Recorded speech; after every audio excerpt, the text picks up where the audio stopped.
اعوذ باللہ من الشیطان الرجیم بسم اللہ الرحمن الرحیم ان الذین قالوا ربنا اللہ۔ اب یہاں سے جو 7 آیات آ رہی ہیں اس سورہ مبارکہ کی، یہ ہمارے منتخب نصاب کا جس کا ذکر آج بھی ہو گیا ہے، اس کا جو پہلا حصہ ہے اس کا یہ چوتھا درس ہے۔ پہلے حصے میں 4 درس ہیں، اور میں نے عرض کیا تھا آپ کو کہ اس میں ہے دروس جو ہیں وہ جامع ہیں۔ سورۃ العصر نجات کے لیے 4 شرطیں بیان کر رہی ہیں۔ والعصر ان الانسان لفی خسر الا الذین آمنوا وعملوا الصالحات وتواصوا بالحق وتواصوا بالصبر۔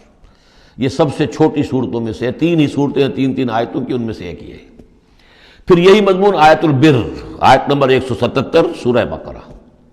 پھر یہی مضمون سورہ لقمان کا دوسرا رکوع، حضرت لقمان کی شخصیت کے حوالے سے، اور یہ ہے اس کا کلائمیکس، یہ چوٹی ہے۔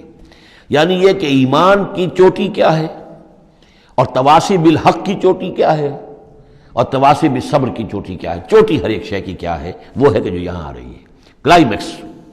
اور اسی کے عین درمیان میں یہ جو سمجھیے کہ یہ ہیرا ہے، یہ ایک بہت بڑا ہیرا ہے کہ جو اس ہار کے اندر لٹکا ہوا ہے، یہ 7 آیات کا، اور بالکل درمیان میں وہ آیت آئے گی کہ جو اس صورت کا عمود ہے۔ ان الذین قالوا ربنا اللہ ثم استقاموا، بے شک وہ لوگ جنہوں نے کہا ہمارا رب اللہ ہے، پھر اس پر جم گئے۔ یہ استقامت میں قیامت ہے، قیامت مضمر ہے۔ اللہ کو کہہ دینا کہ میں نے اللہ کو مانا آسان ہے، اس پر جم جانا آسان نہیں ہے۔ جم جانے کا مطلب یہ کہ دل بھی ٹھک جائے، توکل بھی اسی پر ہو، اس کی رضا پر انسان راضی رہے، کوئی شکوہ شکایت اس کے کسی فیصلے کے خلاف اپنے دل میں نہ پیدا ہو، اور پھر یہ کہ اللہ تعالیٰ جو حکم دے رہا ہے اس کو بجا لائے انسان تن من دھن کے ساتھ۔ ان صلاتی و نسکی و محیایا و مماتی للہ رب۔ ٹھکنے کا مطلب تو یہ، اسی کے لیے حضور سے بھی ایک مرتبہ کسی ایک صحابی نے یہ سوال کیا تھا، حضور میں زیادہ لمبی چوڑی باتیں نہ سمجھ سکتا ہوں، نہ یاد رکھ سکتا ہوں، مجھے تو اسلام کی حقیقت اور دین کی حقیقت ایک جملے میں بتا دیجئے کہ اسے میں گرہ سب باندھ لوں۔ آپ نے فرمایا قل آمنت باللہ ثم استقم، کہو کہ میں اللہ پر ایمان لایا اور پھر جم جاؤ۔ اب جم جانے میں استقامت میں قیامت ہے۔ جن کا اطمینان ہو کہ میرا رب اللہ ہے، اب ان کا دیکھیے مقام کیا ہے، یہ ہے ایمان کی چوٹی، الا الذین آمنوا وعملوا الصالحات۔ ایمان اور عمل صالح کی چوٹی یہ ہے کہ آپ کا دل ٹھک جائے کہ میرا پروردگار، میرا حاجت روا، میرا پالنے والا، میرا مشکل کشا، مجھے مصیبتوں سے نجات دلانے والا، مجھے شفا دینے والا اللہ ہے۔ اس پر دل مطمئن ہو جائے۔ ان الذین قالوا ربنا اللہ ثم استقاموا تتنزل علیہم الملائکہ، ان پر فرشتوں کا نزول ہوتا ہے۔ اللہ تخافوا، کہ ڈرو نہیں، ولا تحزنوا، اور غمگین نہ ہو، وابشروا بالجنۃ التی کنتم توعدون، خوشیاں مناؤ اس جنت سے جس کا تم سے وعدہ کیا جاتا رہا۔ اب یہ جو نزول ہے ملائکہ کا، یہ موت کے قریب تو سب کے نزدیک متفق علیہ ہے، لیکن دوران حیات دنیاوی بھی فرشتے آتے ہیں، بدر میں آئے ہیں۔ ان ثبت الذین آمنوا، اللہ نے فرشتوں کو بھیجا کہ اہل ایمان کو جماؤ، تو یہ اثناء حیات میں بھی۔ نحن اولیاؤکم فی الحیات الدنیا والآخرہ، ہم تمہارے ساتھی ہیں دنیا کی زندگی میں بھی اور آخرت میں بھی۔ اس سے خود ثابت ہو رہا ہے کہ دنیا کی زندگی میں یہ ان کو پیغام دیا جا رہا ہے جاں فضا۔ وَلَكُمْ فِيهَا، اور آخرت میں تو تمہارے لیے ہے وہ سب کچھ ما تشتہی انفسکم، جو کچھ چاہیں گے تمہارے جی نفس۔ جتنا کچھ ہم نے تمہارے نفس کے اندر تقاضے رکھے ہیں، ہم سے بڑھ کر کون جانتا ہے، ہم نہیں رکھے ہیں نا۔ اس میں کیا ہے، کیا کچھ خواہشات ہیں، کیا کچھ اس کے اندر کھانے کے لیے کیا کیا چیزوں کی اس کے اندر ایک طلب ہے، اور جو بھی اس کے اندر طلب ہے ہم نے بنائی ہے، ہم جانتے ہیں، اور ان کی کامل تسکین کا سامان ہم فراہم کر دیں گے۔ وَلَكُمْ فِيهَا مَا تَشْتَهِي أَنفُسُكُمْ، جو چاہیں گے تمہارے جی، وَلَكُمْ فِيهَا مَا تَدَّعُونَ، مزید بڑا جو تم مانگو گے۔ اب یہ مانگنے کا معاملہ جو ہے یہ ہر شخص کا علیحدہ ہوگا، اپنے ہر شخص کی ذہنی سطح ہوتی ہے۔ بچہ کیا مانگے گا، ایک دیہاتی کیا مانگ لے گا، ایک حکیم اور ایک فلسفی کیا مانگے گا، ہر ایک کی بات جو ہے، لیکن جو مانگو گے، جو کچھ تمہارے جی کے اندر تقاضے ہیں وہ تو ان کے تو پورا سامان ہم نے وہاں پہلے فراہم کر دیا۔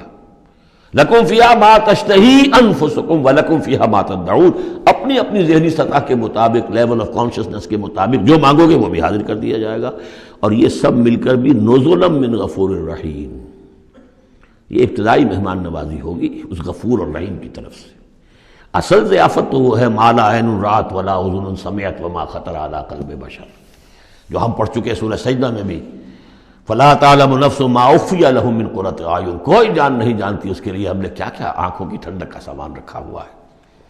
اب آ گئی وہ جو اس کا عمود ہے، وَمَنْ أَحْسَنُ قَوْلًا، جو شخص اس مقام پر پہنچ گیا اب اس کی زندگی کے اندر ایک ہی دھن رہ جائے گی، مال حاصل کرنا، معاذ اللہ، دنیاوی اقتدار اور حکومت کیا کرنا ہے اس کا، آنی جانی شے ہے، آج ہے کل نہیں، اور اس سے اللہ کیا مسئولیت بڑھتی ہے، ذمہ داری بڑھ جائے گی، حساب سخت ہو جائے گا۔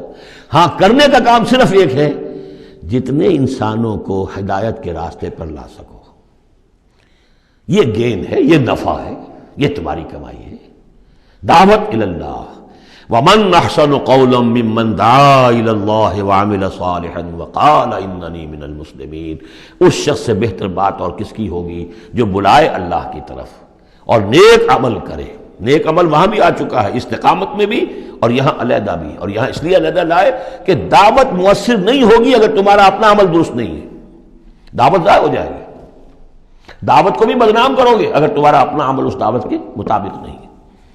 وَمَنْ أَحْسَنُ قَوْلًا مِّمَّنْ دَعَا إِلَى اللَّهِ وَعَمِلَ صَالِحًا وَقَالَ إِنَّنِي مِنَ الْمُسْلِمِينَ وَلَا تَسْتَوِي الْحَسَنَةُ وَلَا السَّيِّئَةُ، اور دیکھو اچھائی اور برائی برابر تو نہیں ہوتے نا، کون کہے گا کہ برابر ہوتے ہیں؟ تو ایسی شے جو مسلم سب کے نزدیک، اس سے بات شروع کی، دلیل کیا دے دیا، کیا چیز قائم کی ہے؟ ادفع باللتی ہی احسن، تم مدافعت کرو بہترین طریقے پر، وہ تمہیں گالیاں دے تم دعائیں دو۔ آخر کٹھور دل انسان کا بھی دل کبھی پسیج جاتا ہے کہ میں اس کے ساتھ کیا کرتا رہا ہوں اور یہ میرے ساتھ کیا کر رہا ہے۔ وہ تم پر پتھراؤ کرے تم پھول پیش کرو۔ اس کو نوٹ کر لیجئے اچھی طرح، اگلی صورت میں اس تصویر کا دوسرا رخ بھی آئے گا۔ یہ ایک رخ ہے جو یہاں آ رہا ہے، اقامت دین کی جدوجہد میں ایک دوسرا رخ بھی آئے گا، لیکن یہاں دعوت کے مرحلے پر تو واقعتاً بدھ مت کے بھکشو بن جاؤ، نہایت غیر یعنی بے ضرر انسان، کسی کو تکلیف نہ پہنچے، جیسے حضرت مسیح نے فرمایا ہے علیہ الصلوۃ والسلام کہ تم سانپ کے مانند ہوشیار اور چوکنے لیکن فاختہ کے مانند بے ضرر بنو۔ فاختہ کسی ضرر تو نہیں پہنچا سکتی نا، تم ایسے بے ضرر رہو کہ جیسے فاختہ، لیکن ایسے بھی نہ ہو کہ کوئی تمہیں ضرر دے جائے، سانپ جیسے چوکنا رہتا ہے، ایسے بھی نہ بدھو نہ ہو تم سمجھدار تو ہو کہ تمہیں دوسرے جو ہے وہ ضرر نہ پہنچا سکیں، سانپ کے مانند ہوشیار لیکن فاختہ کے مانند بے ضرر بنو۔ تو واقعتاً دعوت کے مقام پر تو یہ کرنا پڑتا ہے، دعائیں دیجئے انہیں، ان کے لیے دعائیں رات کو کھڑے ہو کر کیجئے، ابو جہل کے لیے اور حضرت عمر کے لیے دعا کی حضور نے کہ نہیں کی۔ یہ تو ایک دعا ہے جو ہمیں زیادہ معلوم ہو گئی، معلوم آپ نے کس کس کے لیے دعائیں کی ہوں گی اور کس کس کے لیے اللہ تعالیٰ نے آپ کی دعائیں قبول کی ہوں گی۔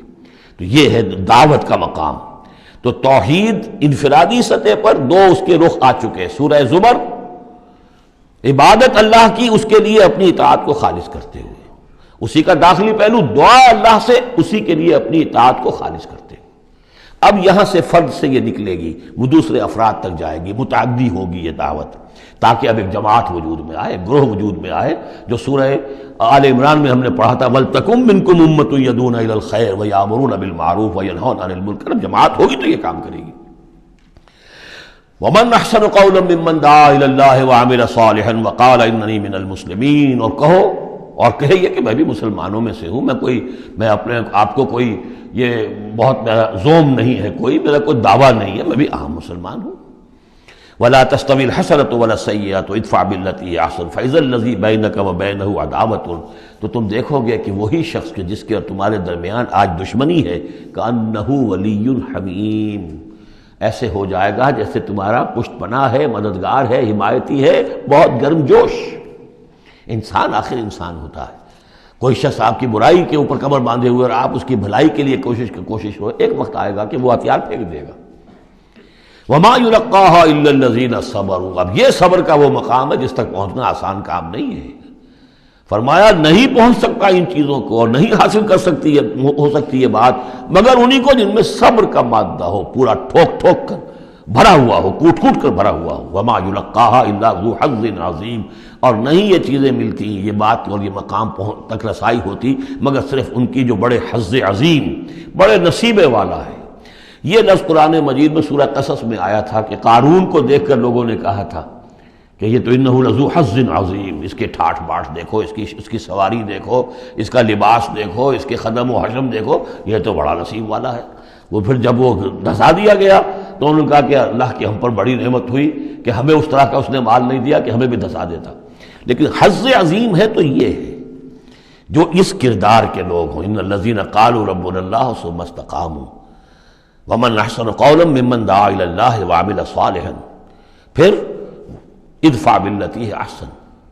اس طریقے سے وما یلقاها الا الذین صبروا وما یلقاها الا ذو حظ عظیم واما ینزغنک من الشیطان نزغ فاستعذ باللہ.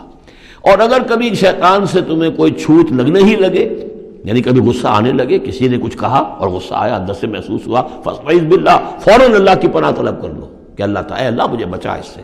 انہ هو السمیع العلیم. یہ آیت آ چکی ہے سورہ اعراف میں. وہاں ہوا اضافی نہیں تھا، یہاں گویا کہ اور زور دے کر یقیناً وہی ہے سب کچھ سننے والا.